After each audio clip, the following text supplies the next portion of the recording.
Bismillahirrahmanirrahim. Assalamualaikum warahmatullahi taala wabarakatuh. Alhamdulillah nahmaduhu wa nasta'inuhu wa nastaghfiruh wa na'udzu billahi min syururi anfusina wa min sayyiati a'malina man yahdihillahu fala mudilla lahu wa man yudlil fala hadiya lahu. Asyhadu an la ilaha illallah wa asyhadu anna Muhammadan 'abduhu wa rasuluh. Allahumma shalli wa sallim ala Muhammad wa ala alihi wa sahbihi ajma'in. Qala rabbi shrah li sadri wa yassir li amri wahlul 'uqdatam min lisani yafqahu qawli wa yafqahu qawli amma ba'd. Assalamualaikum warahmatullahi taala wabarakatuh. Yang berusaha lagi dikasihi sahibul sahabat bernasib serta ahli keluarga, juga dihormati para asatizah, pendengar, para alim ulama, para habaib dan seterusnya, para pendengar, pencinta ilmu, bakal ahli syurga Allah Subhanahu wa taala. Alhamdulillah. Pertama dan selamanya kita memanjatkan kesyukuran kita kepada Allah Subhanahu wa taala dengan limpah dan kurnianya. Allah masih izinkan kita untuk berada di dalam kehidupan yang berbaki, yang kehidupan kita sebenarnya memanglah sedang berbaki, dan mudah-mudahan apa yang telah diberikan ujian yang sedang kita hadapi oleh seluruh umat akan meningkatkan lagi kesabaran, ketakwaan dan makam kita kepada Allah Subhanahu wa taala, insya-Allah. Segala-galanya ada hikmah. Alhamdulillah, dan terima kasih saya sampaikan kesempatan ini diucapkan kepada Bro Nasir, Darul Ta'lim Jaulah Umi Abi sekeluarga yang sudi mempelawa menjemput saya ke laman. Ini pentas ini pentas yang bagi saya terlalu hebat di sisi Allah Subhanahu wa taala. Saban hari, saban ketikanya sentiasa ada sahaja majlis ilmu yang penuh dengan keberkatan. Alhamdulillah, ini usaha yang sangat cantik, dan sebenarnya saya sentiasa menjejaki Abang Bro Nasir ini daripada awal lagi, dan kaedah medium dakwah yang digunakan, walaupun apa rintangan, maka tetap melaksanakan tanggungjawab kita sebagai khalifah di muka bumi Allah, meletakkan medan ilmu ini sebagai satu perkara yang sangat penting dalam kehidupan manusia, insya-Allah. Di kesempatan ini juga pada perbualan ataupun pada asalnya peminangan kepada saya, sebenarnya saya ni tidaklah selayaknya untuk berada di pentas yang sebesar dan sehebat ini, sebab saya tengok barisan-barisan asatizahnya, subhanallah, tabarakallah. Jadi bila saya diberikan sedikit ruang pada ini atas tajuk yang diberikan, iaitu hikmah dan keutamaan ibadah korban, saya ini sebenarnya berlatar belakangkan pengajian matematik dan pendidikan Islam, Bro Nasir, Bro Nasir dan semuanya. Jadi maaflah sekiranya apa pun yang disampaikan, dikongsikan, kemungkinan besar adalah semuanya dalam pengetahuan tuan-tuan, sahabat-sahabat yang berada di luar sana yang sangat besar dan hebat, insya-Allah. Pada hari ini lebih kepada menjurus kepada sembang-sembang santai berkaitan tentang hikmah dan keutamaan korban, yang sebelum ini beberapa hari yang sudah pun telah pun disentuh berkaitan tentang korban, dan juga di alam maya ni pun banyak medium-medium yang menceritakan tentang korban dan sebagainya. Namun begitu, ruang yang diberikan sedikit sebanyak mungkin kita kongsikan, kerana ilmu ataupun ibadah ini perlu sentiasa segar dan bugar dalam jangkaan yang terutamanya ketika mana kita berhadapan dengan ujian. Dan ujian pandemik COVID ini satu membawakan kepada beberapa garis panduan yang perlu diikuti untuk mengendalikan ibadah korban. Ini tahun yang kedua kita melaksanakan ibadah korban dengan mengikut garis panduan yang telah ditetapkan oleh MKN, dan sebenarnya ianya adalah untuk masalah ummah, kita bersangka baik. Pertama, bersangka baik kita dengan Allah Subhanahu Wa Taala, juga kita bersangka baik dengan apa sahaja tindakan keputusan yang telah diberikan oleh uli amri bersama dengan keperluan yang ada. Mudah-mudahan ianya memberikan suatu implikasi kesan yang terbaik untuk hari-hari yang mendatang, insya-Allah. Pada pagi ini kita pun atas tajuk hikmah dan keutamaan berkorban itu sendiri, saya hanya untuk sentuh sedikit berkaitan tentang apa yang dikatakan tentang pengertian korban, ibadah korban itu sendiri, insya-Allah. Harus diingat, dan kita semua pun mengetahui, kita pun sekarang seolah-olah macam sudah dah terkorban, tapi jangan kita terlalu mudah untuk menyerah kalah, kerana takdir Allah itu sebenarnya tanpa ada apa pun, kita kena sangka baik dengan Allah Subhanahu Wa Taala bahawa ianya adalah ujian yang untuk meningkatkan ketakwaan kepada Allah Subhanahu Wa Taala dalam bab ibadah korban itu sendiri, yang mana dalam bahasanya ataupun pengertian korban itu sendiri ataupun yang dipanggilkan udhiyah, dalam bahasanya yang dipanggil udhiyah, itu pasal asalnya perkataan adha, Aidil Adha, hari raya ataupun korban itu sendiri, sembelihan. Maksudnya menyembelih haiwan yang tertentu, jenisnya daripada ternakan yang dikategorikan sebagai al-an'am. Al-an'am ialah binatang ternakan, yang juga yang mengkecilkan, menghaluskan bahawa al-an'am ini ialah binatang ternakan berkaki 4. Antara lain yang dalam kaitan tentang ibadah, al-an'am di sini ialah unta, lembu, dan termasuk jugalah kerbau, juga kambing, kambing. Ini adalah yang dikatakan udhiyah, iaitu menyembelih haiwan tertentu. Apa yang kita faham bahawa tujuan korban itu sendiri sifatnya yang sangat luas dan besar. Pertamanya harus diingat ianya adalah perkara yang berkaitan tentang mendekatkan diri kita kepada Allah Subhanahu Wa Taala, meletakkan diri kita menjadi sebagai orang hamba Allah Subhanahu Wa Taala yang bertakwa. Kita dengan Allah Taala kena sentiasa bersangka baik. Apa sahaja keadaan dan sekalipun kita kena tetap berada dalam keadaan jangkauan yang mana kita teguh dengan keimanan dan ketakwaan kepada Allah Subhanahu Wa Taala. Yang mana ibadah korban ini kita laksanakan iaitu pada tanggal 10 Zulhijjah, iaitu hari raya Aidil Adha. 10 Zulhijjah, hari raya Aidil Adha. Dan juga hari-hari tasyrik, 11, 12, 13 Zulhijjah, dalam Zulhijjah. Maka kita dituntut untuk melaksanakan korban bagi yang mampu, sifat korban ini sangat luas, besar perkaranya, yang berkaitan tentang daripada kita sebagai seorang hamba Allah Subhanahu Wa Taala, apatah lagi dalam keadaan sekarang ini yang kita perlu mengamalkan apa yang dikatakan korban itu setiap masa. Di sekeliling kita, pastikan di sekeliling kita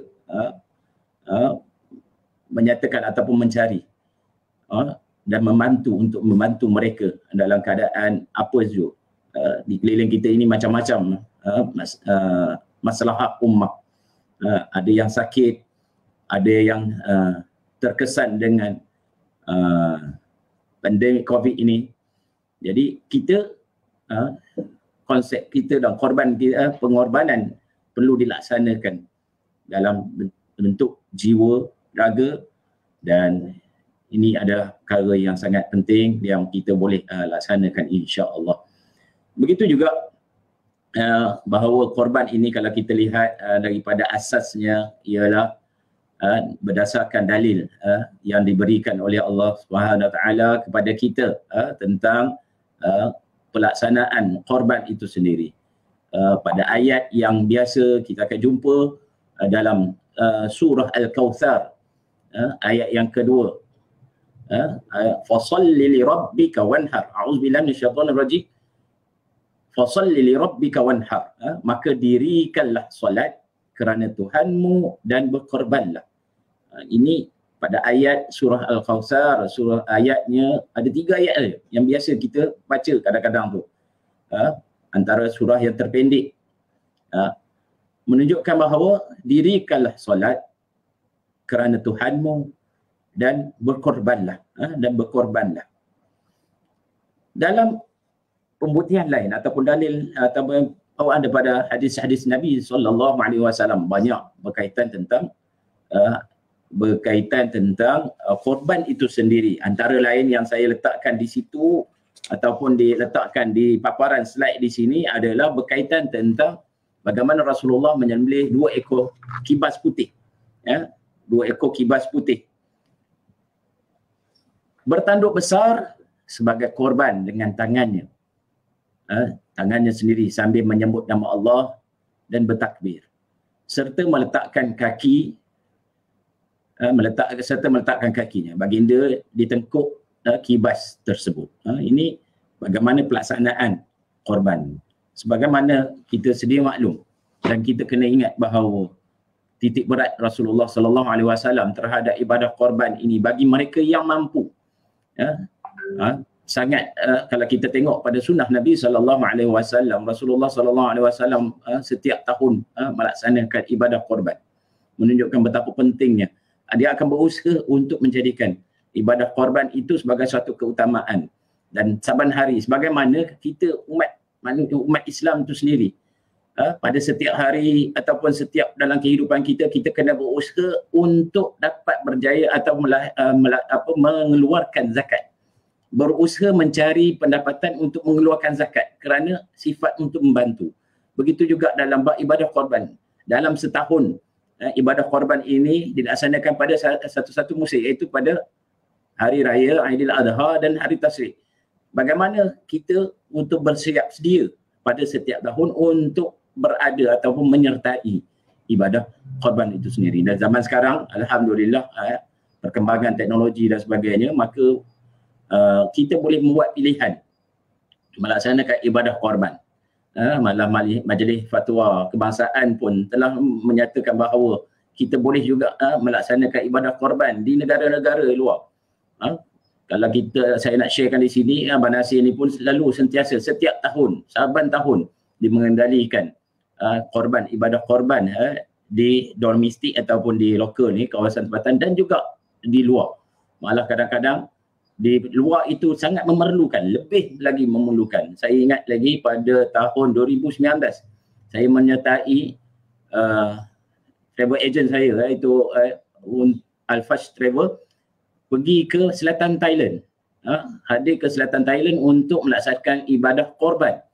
Apa yang tuan-tuan saya nak kongsikan bersama, kami melaksanakan ibadah korban bukanlah nak kata, tapi nak menunjukkan keperluan di sana.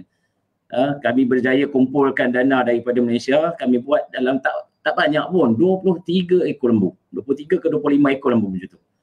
Dan kami pergi, rombongan kami pergi mewakili, dan saya menyertainya bersama. Apa yang terkejutnya apabila saya mohon untuk saya menyembelih bagi pihak saya, dan juga mereka meraihkan, mereka mengumpulkan hampir 8,000.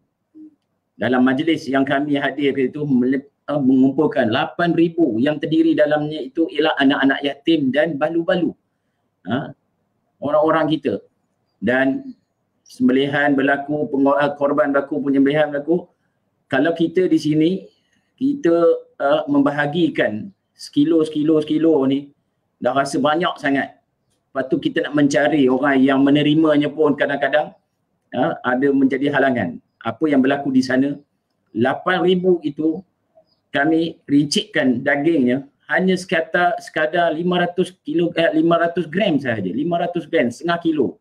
Dan ada kadang-kadang tu sampai 300 gram saja. Sebab nak bagi sampai 23 ekor hanya sedikit di sana. Tak sampai, maka setiap yang hadir hanya bawa segelintir, hanya bawa dalam setengah kilo sahaja. Itu pun tidak macam kita rasa Allahu Akbar, betapa mereka ini sangat memerlukan. Mereka sangat meraihkan kalau kita buat itu yang ada di luar. Begitu juga kalau kita berada di dalam tanah air kita pun itulah, tapi kadang-kadang tidaklah sampai begitu sekali keadaannya. Kadang-kadang kita pun, orang yang mengendalikan korban ni pun kalau rasa macam dah masak letih dan sebagainya, mereka timbang 2 kilo dapatlah seorang 2 kilo. Betapa banyaknya. Jadi maksudnya di luar pun kadang-kadang lebih lagi memerlukan. Apatah lagi kalau Bronasi ni selalu buat di India, di kawasan Muslim saudara kita di sana. Dia banyak sekarang ni.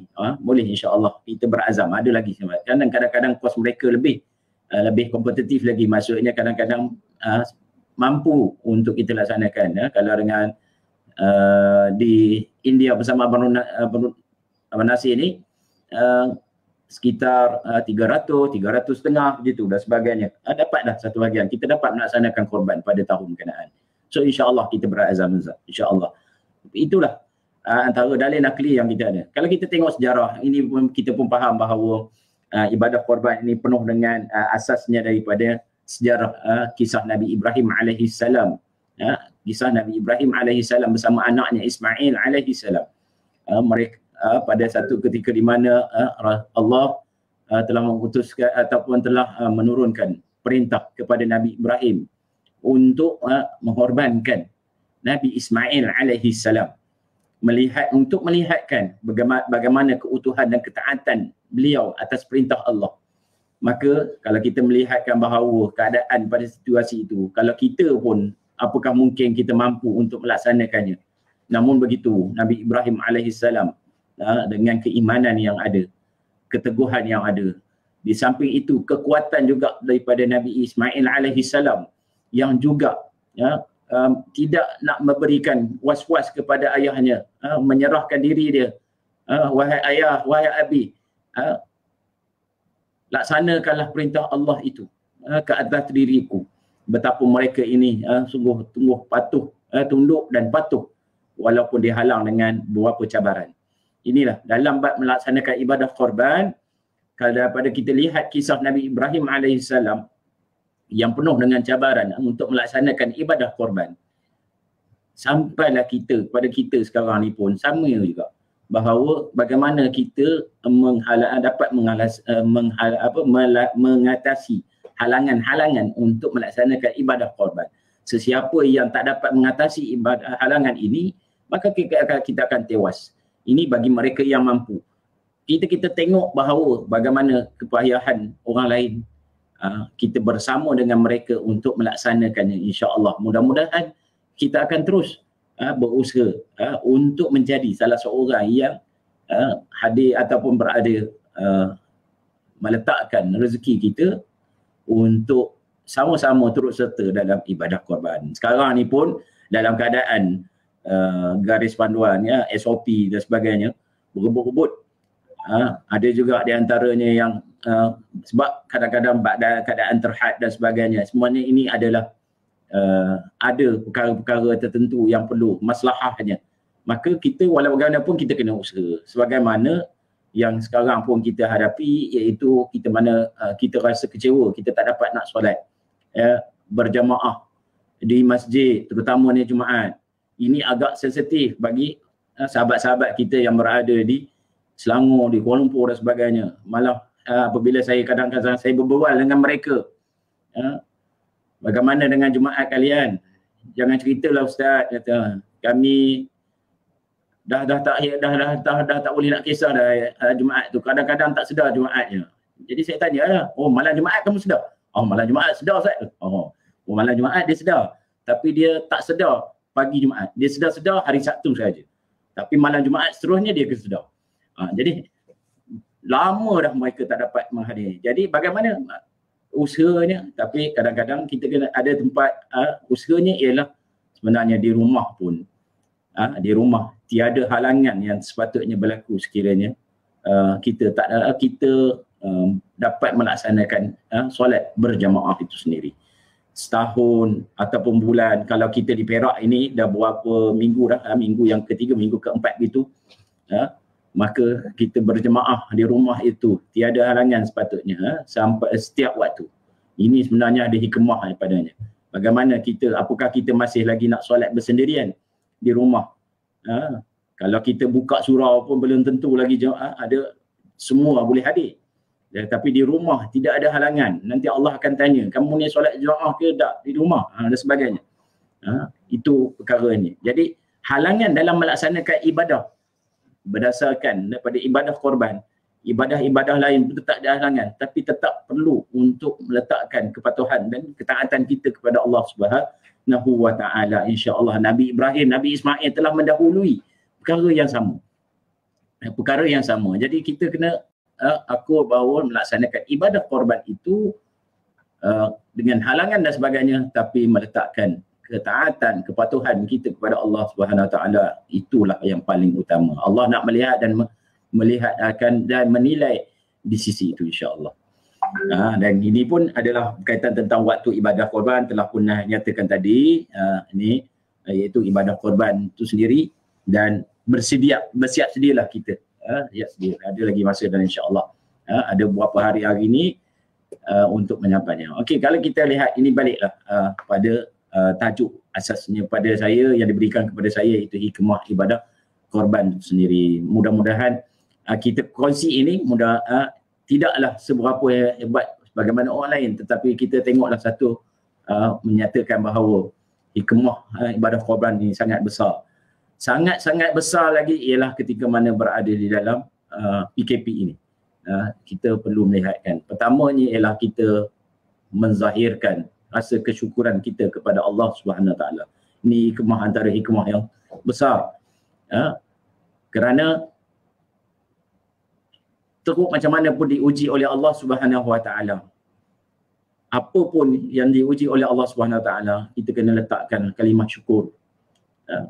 La in syakartum la azidannakum wa la in kafartum inna azabi lasyadid.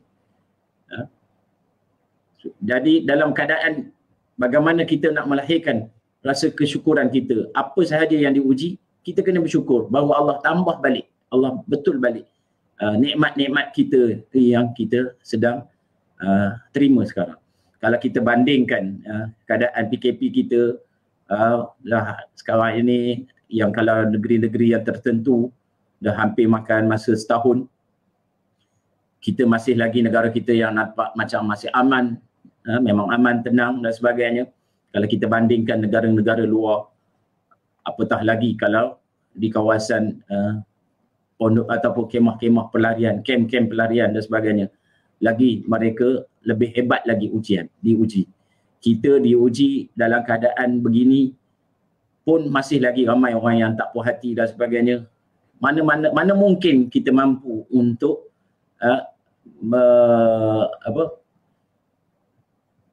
bagaimana kita mungkin untuk dapat memuaskan hati pada setiap insan itu sendiri. Tak akan ada sesuatu keputusan yang dapat mungkin untuk memuaskan hati. Ingat Nabi SAW telah melaluinya terdahulu daripada kita semua ni umatnya. Rasulullah buat apa sahaja, sebaik-baik Rasulullah, semaksum Rasulullah pun tetap ada sahaja yang dikecam dan sebagainya. Kita berada di mana? Apakah kita berada di kalangan manusia yang suka mengecam?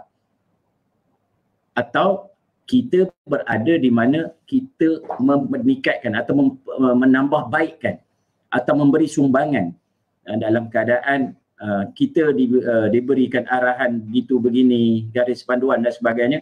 Bagaimana kita ambil perkara itu dan kita tingkatkan usaha untuk mendalami dan melaksanakan berkait tentang kepatuhan kepada Allah Subhanahu Wa Taala itu sendiri. Dengan keadaan begitu, di luar sana ramai yang terkesan kalau nak lockdown sebagainya, macam-macam, ada orang yang suruh lockdown semua, tapi bagaimana pula keadaannya, kita dah mengalami dan sebagainya. So itu perbincangan yang sangat luas yang berbeza. So melahirkan rasa kesyukuran kita kepada Allah SWT antara hikmah yang paling besar. Ya. Kita merasakan diri kita, apa yang kita ada, kita kongsikan bersama dan kita menyatakan rasa syukur kita kepada Allah Subhanahu Wa Taala. Korban, asal perkataannya qaraba, dekat. Korban, mendekatkan diri. Orang yang melaksanakan korban seharusnya dalam diri dia pada pengakhiran ataupun setelah berlakunya korban itu sendiri, hatinya atau dirinya lebih dekat kepada Allah Subhanahu Wa Taala. Lebih dekat kepada Allah Subhanahu Wa Taala, lebih rasa syukur kepada Allah Subhanahu Wa Taala. Yang ini asal kataan korban. Orang sebut korban. Korban ni mendekatkan kepada Allah Subhanahu Wa Taala. Kembali balik kita kepada Allah Subhanahu Wa Taala dengan rasa syukur dan sebagainya. Lihat, apa pun ini adalah perkara yang sangat penting. Memegangkan kata kunci. Sekiranya kita mensyukuri, Allah akan tambah nikmat kita kepada Allah SWT. Tapi kalau kita kufur kepada nikmat, Allah akan jauhkan kita dengan nikmatnya, insya-Allah. Na'udzubillah min zalik. Seterusnya, dalam bab hikmah korban itu sendiri, sebagaimana yang telah pun kita bicarakan tadi juga, dalam hikmah dalam menyatakan bahawa korban ini adalah datang daripada kisah daripada Nabi Ibrahim alaihissalam. Jadi apabila kita kena melahirkan ataupun sentiasa mempernyatakan, memperingati sirah Nabi Ibrahim alaihissalam, menerapkan sentiasa kisah-kisah Nabi Ibrahim ini kepada generasi yang sekarang ini ada. Generasi sekarang ni generasi gadget ni. Nah, subhanallah, tak tahu, kita pun tak tahu nak kata macam mana lah. Namun pada hakikatnya apabila adanya ibadah korban, kita kena sentiasa peringatkan kepada anak-anak kita, generasi yang ada sekarang, tentang suasana yang sebenarnya dan suasana yang patut mereka hadapi dalam menyahut perintah Allah Subhanahu Wa Taala.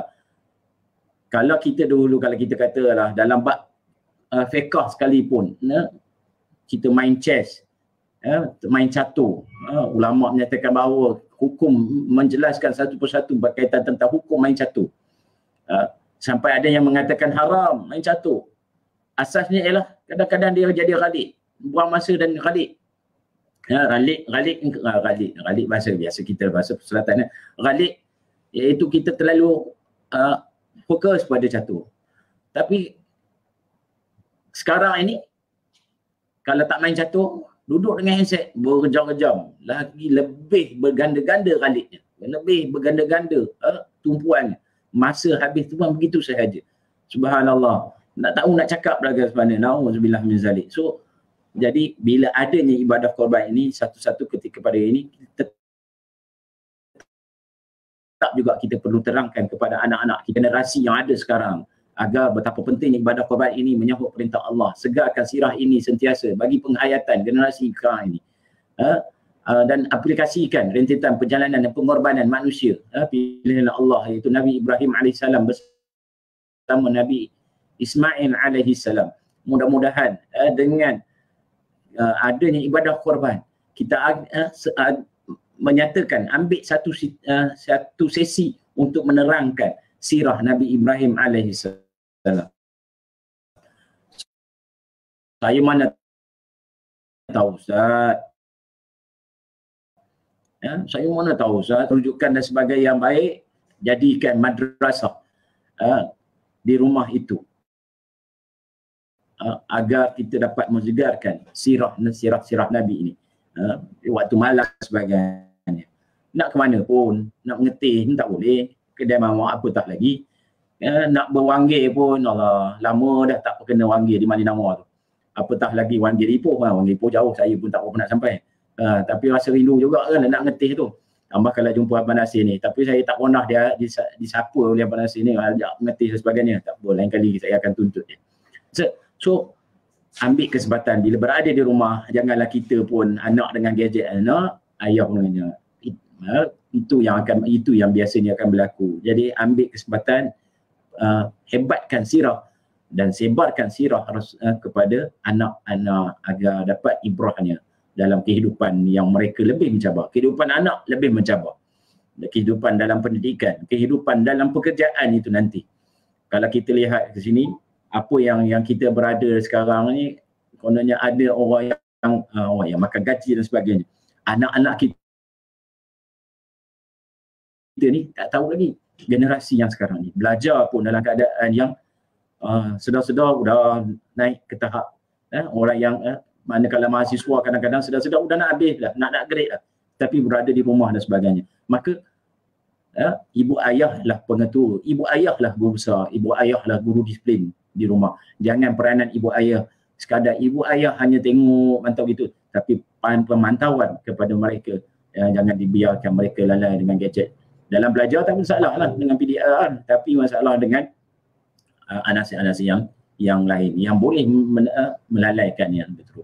So kalau kita tengok hikmah yang seterusnya, ibadah korban ini juga adalah petabung. Yang ketiganya ialah dapat memupukkan sikap prihatin terhadap masyarakat. Ini juga perlu kita tengok dan kenangkan. Lebih-lebih lagi waktu ini. Kalau Abang Nasir, dia banyak menguruskan di kawasan Abang Nasir itu sendiri. Saya juga di kawasan Kampung Gajah dan Pasir Salak ni juga terpanggil untuk sama-sama mencari ataupun menerima dan untuk membantu, memberi bantu. Kalau Abang Nasir pun ada tabung dan sebagainya, kami di Pasir Salak pun ada di bawah Lujnah Kebajikan kami pun yang saban hari saya kalau telefon saya ni ada je mesej untuk mohon bantuan dan sebagainya. Saya pernah jumpa apabila pergi ke kampung-kampung. Ustaz, kami ni dah 3 hari je, lauknya garam je. Dah macam saya ingat-ingat lagi cerita tentang zaman Jepun. Saya tak mengalami zaman Jepun, tapi saya pernah dapat cerita penuh daripada ayah saya yang berada di zaman Jepun dan sebagainya. Makan ubi kayu, makan apa sahaja yang ada. Dan sebenarnya apa pun sekarang pun masih berlaku. Kalau di peringkat kampung pun begitu, di peringkat bandar pun begitu juga. Bukan bandar dengan kos sara hidup yang tinggi, ada orang yang tak dapat mampu untuk membayar sewa bulanan rumahnya, sewa apatah lagi dalam melaksanakan sewa kenderaan dia, tempat tinggal dia dan sebagainya. So ini kita kena prihatin. Jangan kita rasa duduk dalam zon selesa. Ramai di antara kita yang rasa duduk rasa zon selesa. Ingat tuan-tuan, kalau di negara luar, Palestin, Syria, Rohingya dan sebagainya, mereka menumpahkan darah ataupun kadang-kadang dengan tingginya tingkat kesabaran mereka untuk mendapatkan redha Allah dan mati dalam keadaan mati syahid kerana sentiasa diuji oleh Allah kesabaran dan sebagainya, ditembak sana sini. Kita di negara kita, apakah kita boleh menyatakan berdabik dada, aku insya-Allah aku ni ahli syurga, aku duduk di rumah aja. Kalau dalam istilah yang bahasa tak baiknya, tapi sebut jugalah, sebab kadang-kadang mereka ni merasa bahawa aku tak ada apa. Masing-masing kan, ini ada tanggungjawab kerajaan, ini ada tanggungjawab. Dah sebenarnya kita terpanggil sepatutnya untuk bersama-sama dengan mana-mana badan, NGO dan sebagainya merasai perik jerah dari masyarakat.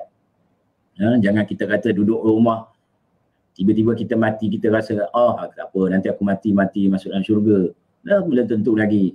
Saya pun mungkin, kita tak ada siapa pun yang dapat selamat. Nanti akan dipersoalkan. Apalah rasanya sekiranya berlaku pula ada di antara jiran-jiran kita yang terpalit dengan maksudnya tentang kesusahan dan kepayahan yang berlaku pada sekarang. Bayangkanlah kita dalam keadaan kita duduk rumah, tiba-tiba viral. Tengok rumah ni, satu blok dengan rumah aku, satu kampung dengan kampung aku. Rupanya aku sendiri pun tak sedar. Aku ni makan kenyang, bagi anak bini kita makan kenyang. Rupanya ada di sekitar kita. Jadi masalah rumah di sekeliling rumah kita itu paling utama. Dan memang dalam Islam, syariat Islam pun kalau zakat sekalipun ataupun nak bantu pun mesti bantu di kalangan ahli kita dahulu. Bayangkanlah kalau setiap orang sentiasa prihatin terhadap ahlinya. Orang yang ada rezeki lebih, dia akan bantu ahli dia, keluarga dia. Kalau peranan masjid, dia akan bantu qaryah dia. Semalam saya terpanggil untuk kita sama fikirkan balik semula. Saya duduk di taman. Yang dalam taman ini ada ada masalah-masalah tertentu, saya minta cetuskan agar kita ini mesti sentiasa dapat kenal pasti ahli taman kita ini sendiri. Jangan sampai orang luar taman keluar. Sebab saya dapat asalnya terpanggil kerana bila mana dapat aduan untuk taman sendiri. Kita duk urus taman-taman kampung-kampung luar dan sebagainya, tiba-tiba dapat mesej daripada orang lain luar yang katakan bahawa Ustaz, dekat taman Ustaz ni ada orang yang susah ni Ustaz. Oh, iya ke? Aduh, subhanallah. Tak apa, itu kita akan laksanakan segera. Jadi semalam saya jumpa dengan Jawatankuasa Surau untuk bugarkan semula. Sebab kalau dulu kita tahu ada senarai-senarai yang berkeperluan, maka sekarang ni pun kita kena cari lagi. Mungkin ada lagi. Dan alhamdulillah beberapa orang sahabat-sahabat kami yang mula untuk menggerakkan agar jangan ada sampai isu keluar bendera putih, tengok jiran kita dan sebagainya. Na'udzubillah min zalik. So setiap manusia mesti berperanan. Kalau setiap kita jaga ahli-ahli, terutama ahli keluarga kita, jiran tetangga kita, setiapnya mesti ada peranan. Jangan kita makan kenyang. Ingat dulu ada hadis Nabi, bila kita kenyang makan, tengok rupanya di kalangan ada yang lapar, maka tidak sebegitu mudah untuk kita dapat berjawab dengan Allah Subhanahu wa taala. Na'udzubillah min zalik. Apakah kita ni boleh bagi anak diri makan kenyang, jiran kita dalam keadaan kelaparan? Sampai orang bawa nasyid lagi, ada nasyid. Ni so kita memupuk sikap prihatin terhadap masyarakat. Sekarang lah dan berterusan lah. Sekarang ini adalah perkara untuk kita amalkan perkara-perkara kaitan. Suasana kini yang sangat memerlukan dan elakkan sikap tidak ambil mahu ambil peduli. Biarlah aku lantaklah. Tu pasalnya dulu patutnya kamu belajarlah rajin-rajin. Na'udzubillah min zalik. Perkara ni kadang-kadang timbul dalam berlaku. Dan kadang-kadang orang memencilkan diri di rumah saja. Sedangkan dalam keliling dia macam-macam perkara yang ada dan ini adalah hikmah. So dalam bentuk pengorbanan. Itulah korban. Itulah korban. Seterusnya kita tengok yang keempat ialah memupuk semangat kerjasama. Ibadah korban ini sebenarnya kalau kita tengok biasanya orang tak mampu untuk melaksanakan ibadah korban seorang-seorang. Apatah lagi kalau kita nak menumbangkan lembu. Lainlah kalau di pusat penjaga lembu yang canggih manggih dan sebagainya, masuk dalam kandang dan sebagainya. Tetapi apa yang biasa dan kita rasa seronok sebenarnya dalam ibadah korban ini banyaknya mewujudkan sifat semangat bekerjasama. Melaksanakan ibadah korban itu dengan perancangan yang rapi, dengan ada jawatankuasa tertentu, bahagian-bahagian tertentu, dapat melaksanakan ibadah dalam keadaan berjamaah. Semua ini semua dalam bentuk berjamaah. Ibadah yang seorang-seorang ni biasanya zakat pun untuk jemaah. Maksudnya untuk orang ramai. Solat untuk diri sendiri. Syahadah untuk diri sendiri. Tapi syahadah pun untuk diri sendiri. Tetapi peranan syahadah itu ialah untuk menyampaikan syahadah pada orang lain juga. Ataupun mengajar. So bermaksud ibadah dalam bab Islam ni, syariat Islam ini sangat cantik. Apa sahaja jangan kita kesampingkan, letak tepi tentang peranan kita dengan masyarakat. Peranan kita dengan berjamaah. Alaikum bil jamaah. Hendaklah kita ni laksanakan sesuatu apa pun dalam kehidupan kita ini biasa berjamaah. Jangan kalau duduk sorang-sorang, rasa seorang dan sebagainya, macam orang duduk dalam gua lah pula kan. Jadi so semangat kerjasama dapat ditimbulkan melalui ibadah korban. Begitu juga dalam bab menolong orang ni. Dalam bab menolong orang ni, kadang-kadang orang ada di antaranya yang nak buat persendirian. Saya ni buat tolong-tolong orang, alhamdulillah bagus, teruskan.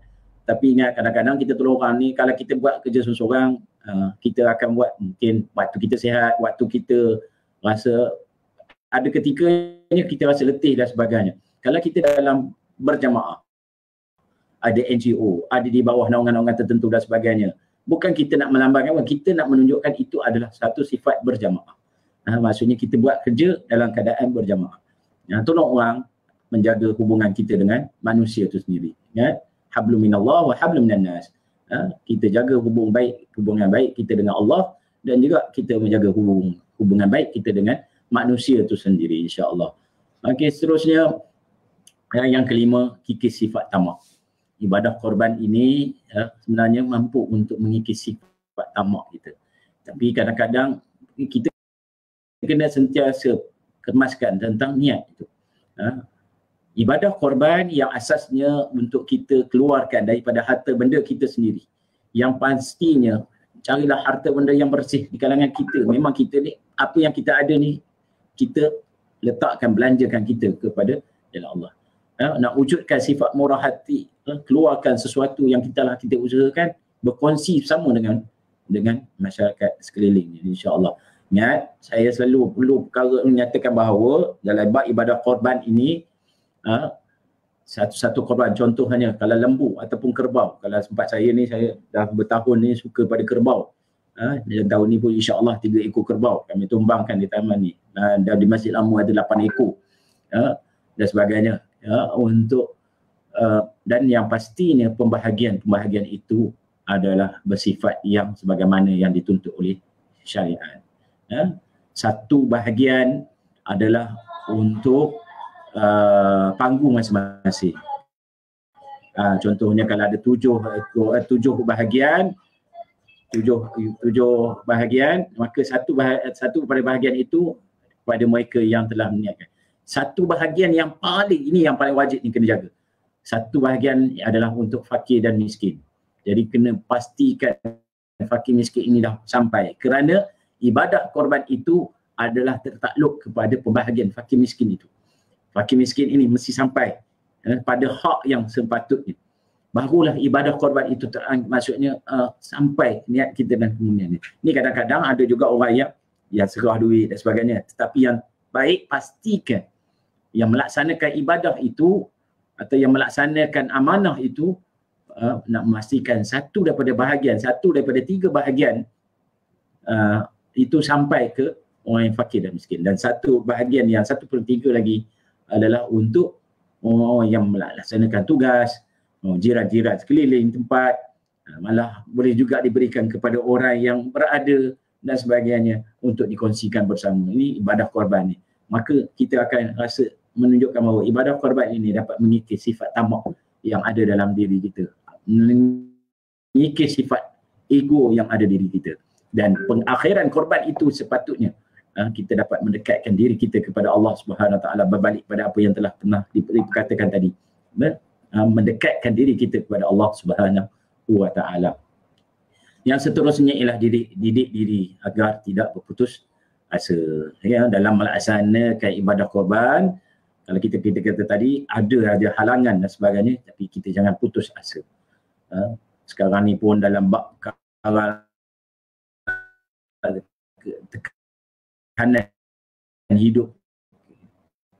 tekanan hidup ni sebagainya, so jadikan ibadah diri agar tidak putus asa dalam bab kehidupan, dalam apa sahaja sekalipun. Dan biasakan kita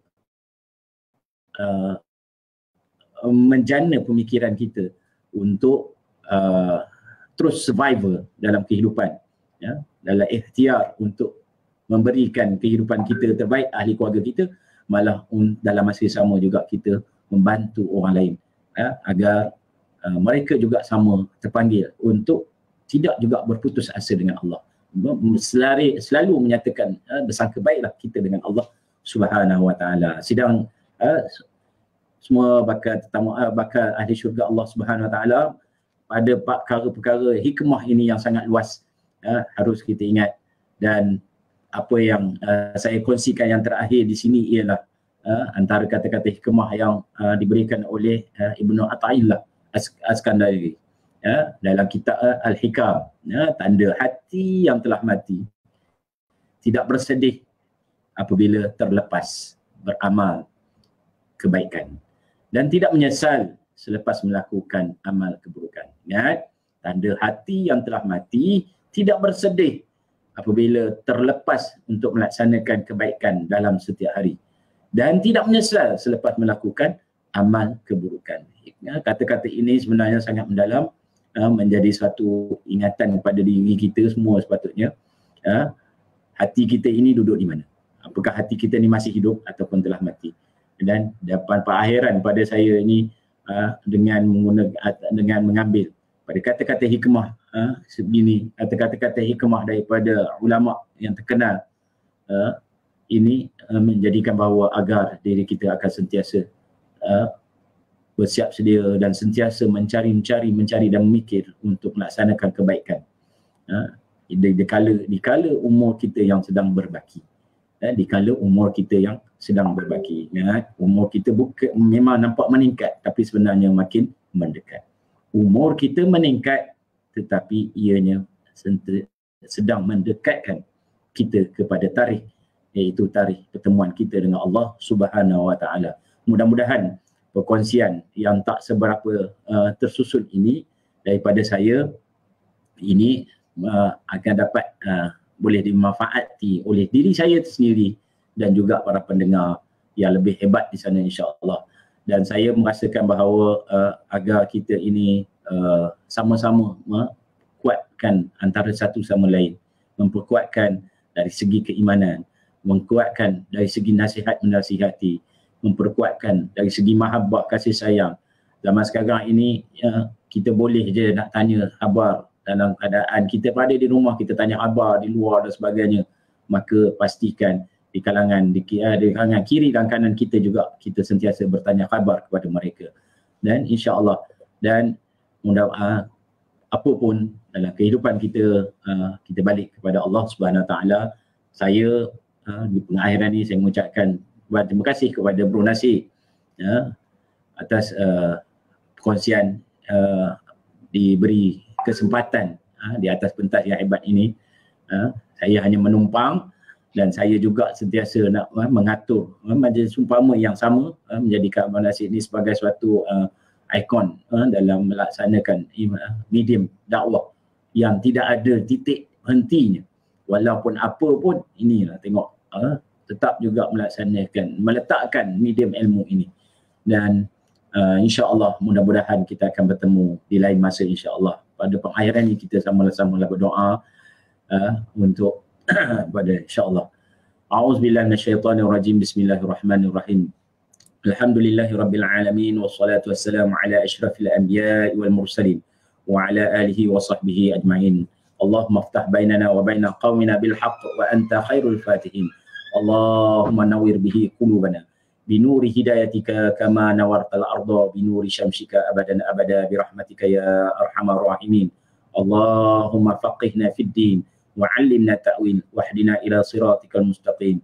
Allahumma inna na'udzubika minal baras wal junun wal juzam wa min sayyi'il asqam. Radina billahi rabba wa bil islami dina wa bi Muhammadin nabiyyan wa rasulah. Ya Allah, ya Tuhan kami, ampunkanlah dosa kami ya Allah. Ampunkanlah dosa kedua ibu bapa kami ya Allah. Ampunkanlah dosa pasangan kami ya Allah. Ampunkanlah dosa seluruh ahli keluarga kami ya Allah. Ampunkanlah dosa jiran-jiran kami ya Allah. Ampunkanlah dosa sahabat-sahabat kami ya Allah. Ampunkanlah dosa mereka-mereka yang sentiasa mencintai ilmu dan medan ilmu ini ya Allah. Ampunkanlah dosa orang yang menganjurkan majlis-majlis ilmu seumpama ini ya Allah. Ya Allah, ampunkanlah dosa seluruh kaum muslimin muslimat, sama ada yang masih hidup atau yang telah pergi ya Allah. Di kalangan kami ini ada orang yang berada dalam keadaan kesusahan, Kau pun mudahkan, kau huraikanlah segala masalahnya ya Allah. Ya Allah, di kalangan kami ini ada orang yang sakit ya Allah, Kau sembuhkanlah ya Allah.